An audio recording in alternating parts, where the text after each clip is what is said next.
serious, when was a time you interacted with a seemingly normal person, but later found out that they were not? This one's relatively minor compared to some of them here, but it really made me sad. I rented a mother-in-law suite off the back of a large house. It had its own separate entrance and everything. Overall a nice place. Next door to me in the same house lived a mother and her 16-year-old son. The son was really sweet. When we moved in, he offered to help carry furniture in and was generally really kind and respectful of our stuff and privacy. The mom came across as normal at first. She seemed to care about her son, but wasn't as friendly as he was. One night, the mom had a few drinks in the backyard. She was pretty drunk, and the son came out to help her get inside safely. He was holding her arm to stop her from falling. As they walked inside, she screamed at him, "I wish I had aborted you." The poor kid literally just sighed and said, "I know, Mom." I felt awful for the son and ended up sitting out on the porch with him and sharing some cookies after his mom went to bed. I haven't seen him in a little over a year, but I think about him a lot. A lot of these are people turning out bad, so here's one a little different. I worked with a young man in a fish processing plant in a remote corner of the world. He was super hardworking, very kind, and funny. No job was too shitty for him. Found out later he was the son of a billionaire and grew up in a penthouse in New York City. We had a friend of the family that would always talk to us about going to his summer camp. Cool guy. The only thing was my dad did not like to send us away on summer and would rather have us work with him at his store. Turns out the guy was a pedo and would molest and take pics of the camp kids. I suspect/wonder about your dad having a gut feeling about this guy. Around me there is a very popular swim club with a day camp. The owner's adult son was found guilty of possessing/trading child pornography. People I know continued to pay membership dues to this club and send their kid to the camp. These parents said that there was no evidence that his predilection for sexual satisfaction through small children in any way transferred over to his role as an administrator at a day camp. Swim club where children are changing in washrooms and walking around in swimsuits. Personally, I refuse to let my kids go there. There was a guy in my Sunday school classes who seemed normal, even somewhat interesting company. Then one night all the students and their parents were called to the church and we learned that guy was a serial rapist. His attendance in Sunday school was part of a long con to groom a girl as his next victim. A guy that one of my best friends grew up with used to party with us all the time. He was a really cool guy. I thought I was friends with him and his wife. He rode bulls and made moonshine and he would always bring moonshine to our parties. Eventually we found out that he raped and impregnated his 13-year-old daughter and then went on the run. I worked at Circuit City as a teenager and was helping someone looking at TVs. My boss called me over and said he needed me up front to help at checkout. Thought it was weird because there wasn't a line. But whatever. Turns out the guy I was helping was Drew Peterson, who has since been convicted of murder. This was back when he was just a suspect, but my boss recognized him from the news and didn't want to compromise my safety. I chatted with a random guy in the laundry room of our apartment complex. He was nice, friendly, outgoing kind of fellow, skinny thing. A few weeks later I ran into him and his girlfriend on the elevator. I said, "Hey Mike, how's it going?" He proceeded to tell me how it was not going well for him. He'd been evicted from our apartment complex because he had like 8 people living with him. Had been stabbed while he was on the bus coming home from an AA meeting. Was recovering from the stab wound when his girlfriend, the one who was with him in the elevator at that very moment, broke up with him. His side piece was pregnant and the bitch in the front office wanted him to turn in his key as soon as possible. I was just kind of like, cool, well, see you around, apostrophe. I was in a reenactment group when I was younger, along with my family and others. 2 of the dads were like the head honchos, running the show, and they did it wonderfully. We were a part of this group for years. Then come to find out that one of those head honchos had been sexually abusing his daughter since she was 7. She was 15 when it came out. He only did 3 years. I went night fishing. Started chatting with the guy in the swim next to me and cooked some BBQ, had a beer and a normal chat. As the night drew on he pulled out a pipe and started smoking some crack and banging on about how the earth was flat. It was quite a long night and I didn't even catch a fish. Met a random elder gentleman while walking back to my car after a night out. The guy was dressed in khakis and a collared sweatshirt and looked harmless. He asked for a few bucks and informed me that he was new to the area and down on his luck.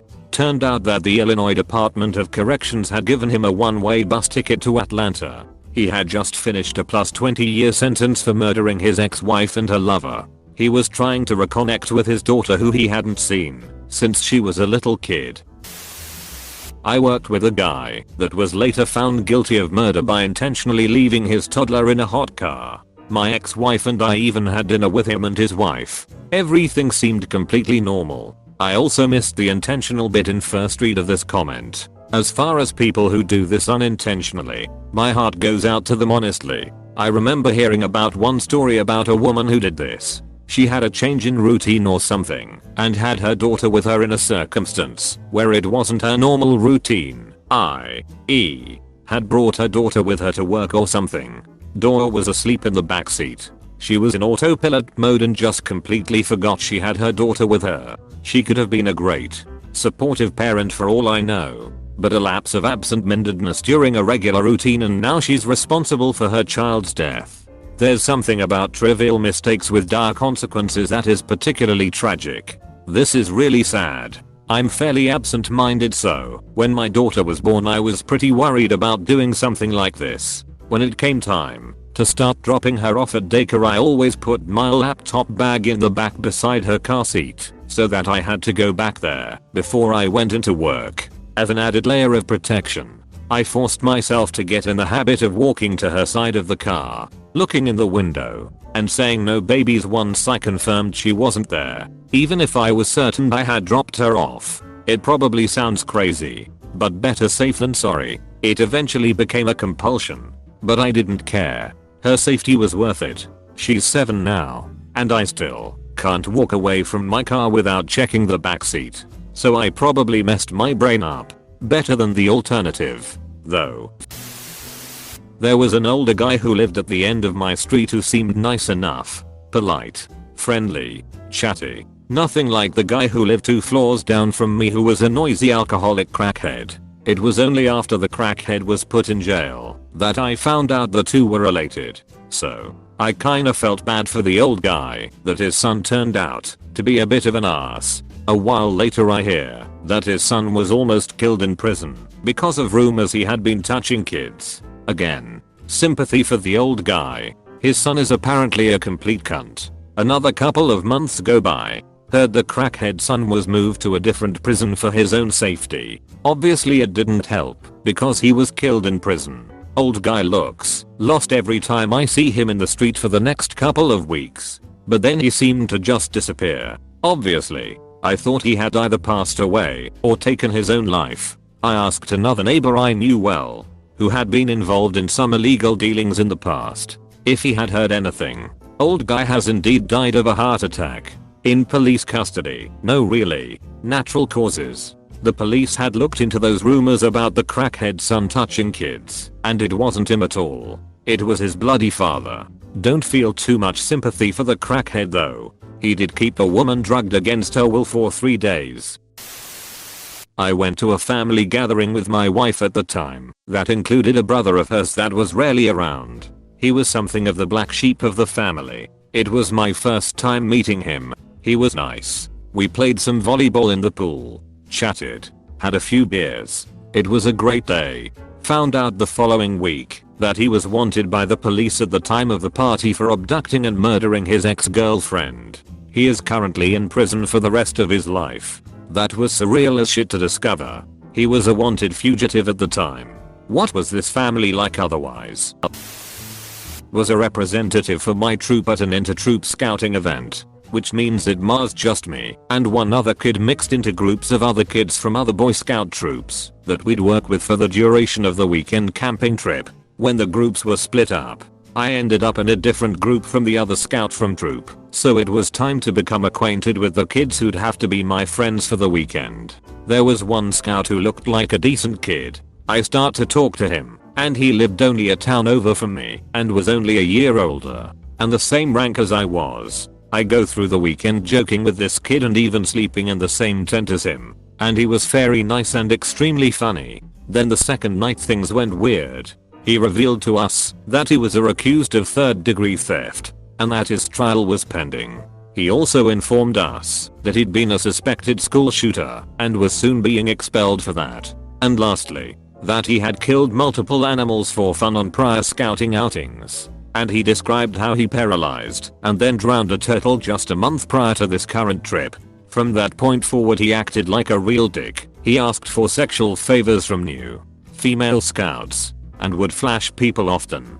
I tried to look the kid up and reached out to friends in this kid's district after returning from the trip and later found out he'd been convicted and was in jail. Although he was serving only a short sentence of around half a year. TLDR, befriended a Boy Scout on a camp out. Later found out he was a psychopath, criminal, and overall shit person. He also informed us that he'd been a suspected school shooter and was soon being expelled for that. And lastly, that he had killed multiple animals for fun on prior scouting outings. And he described how he paralyzed and then drowned a turtle just a month prior to this current trip. I mean, if he just tells people he tortures animals for fun, no wonder the school took a hard look at him. My 18-year-old daughter dated this guy for about 5 months. She told me he was a little weird at times. I just thought he was super shy. He called me mom. He would play video games with my son. They moved in together, and he changed from being a hard worker to not going to work and expecting her to provide financially and do all the chores. She went out of town and came back to find he hadn't taken good care of her dog. She broke up with him. The next day he killed her. I was in total shock. I didn't believe he could do something so terrible. I even went and saw him when he turned himself in 2 days later. To hear it from him, he did it. He didn't seem to have guilt. Now he stares at me in court. He smirks. He laughs. He was given a plea agreement and will be sentenced on March 23rd. He will only get 16 to 25 years. It's not fair. Finding my daughter's murdered body and hearing him say he was the one who did that to her showed me even the most normal seeming person may not be normal at all.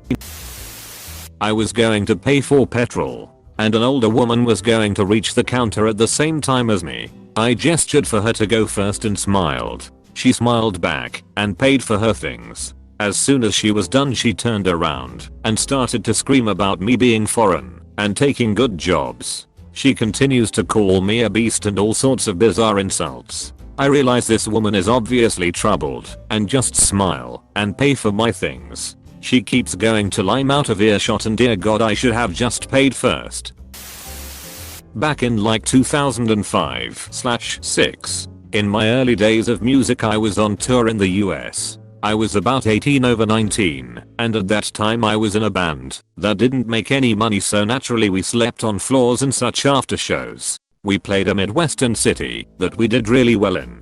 Had a lot of friends in the area and whatnot. Next show was only 2 hours away, so we stay with a kid from the show that was a fan. I end up going off and spending most of the night with a girl I'd end up dating, but returned back pretty late. Next day, kid decides he wants to go to the show 2 hours away. He liked smoking pot, and so did I, so me and one other of our guys just rode with him to the show so we could smoke weed. Anyways, fast forward like 3 or 4 days later, and we get a call from someone in that city letting us know the kid had been arrested, charged with murdering his dad and keeping him in the deep freeze of his house. The house we stayed in.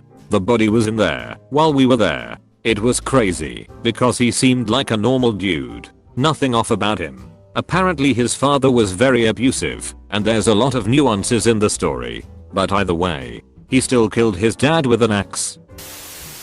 Was given a new employee to manage. Normal guy. Until a few weeks later I see him shoving toothpicks under his fingernails.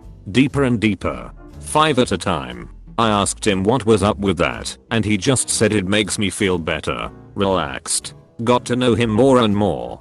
Turns out he was in and out of some mental institutions. All self-admitted. No idea what his inner demons were though. Same job. Another employee. Dude seemed nice enough. Turns out he had served some time for manslaughter. His story is that he was caught sleeping with a married woman and killed the husband in self-defense. A jury didn't see it that way. After working for about a month he stole a coworker's iPad and never came back. A few days later someone robbed and killed him outside of a bar about a mile from work. Woman I worked with was an emotion vampire.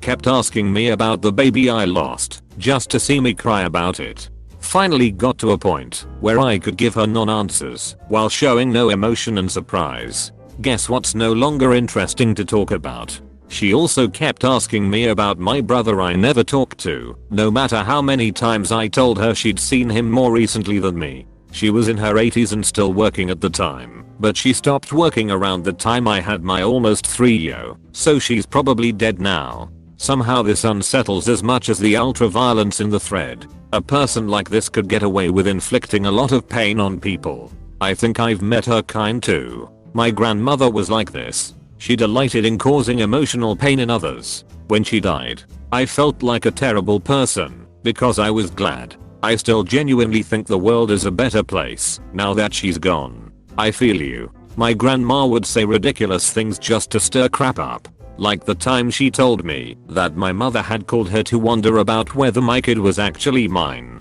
My mother and this woman never got along. So far chance of her calling up my grandma and I'm female. My mom is a nurse. She is very familiar with human female anatomy, and I'm pretty sure the kid I birthed is mine. When she died, I was secretly relieved. My dad doesn't pressure me to go visit her anymore.